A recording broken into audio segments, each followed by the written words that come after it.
Honest design and authentic materials will never date. That simple, timeless style will outlive any trend.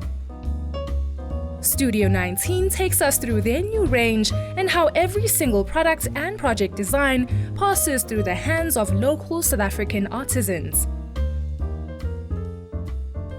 I, forever, even as a child, used to make things. I had a tiny little Barbie sewing machine that I used to make little clothes on, and I've always just had a deep instinct for creativity and making things, using my hands and actually physically making them. So it's just been a natural progression from a TV stylist to making things slowly, just bigger and bigger things.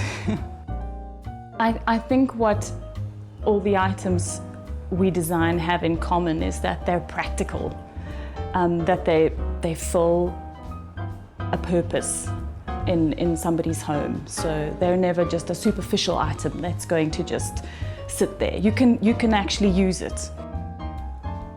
A lot of our products come from a need to provide something for our clients.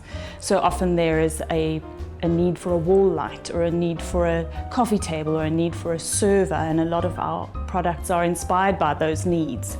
They're never just, occasionally it's, yes, you see an amazing building or an amazing piece of art and those things inspire your product, but mostly they come from a need, a practical need. Our most recent design that we're really excited about came about when I met somebody who wrapped steering wheels for a living.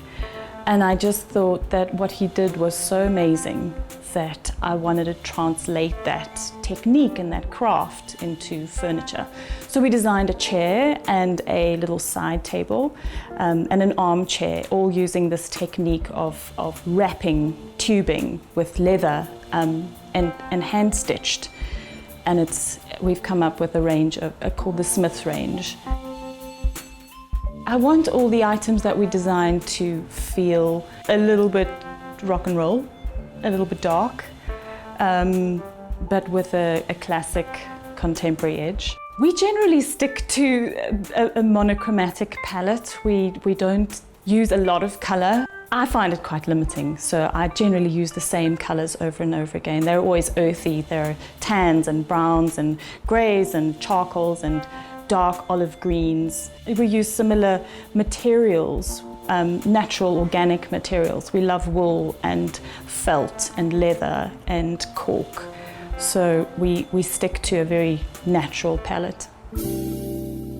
I think inspiration strikes at the most random times.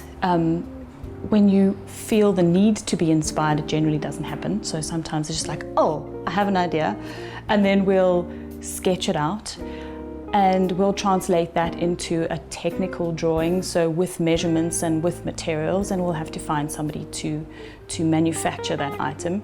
And then that item goes through a product development phase where it gets tested and trialed sometimes, several times. Sometimes it's a total disaster and sometimes it works out. But that's generally how something is born, and sometimes it's totally accidental. So that's generally the journey of a product from inception to completion. I do look forward to my rest. We work so hard all year that I think we really look forward to our downtime. But I'm looking forward to next year. We've got some great projects lined up and we've got a whole bunch of new products which we're very excited to launch. So I think next year will be great.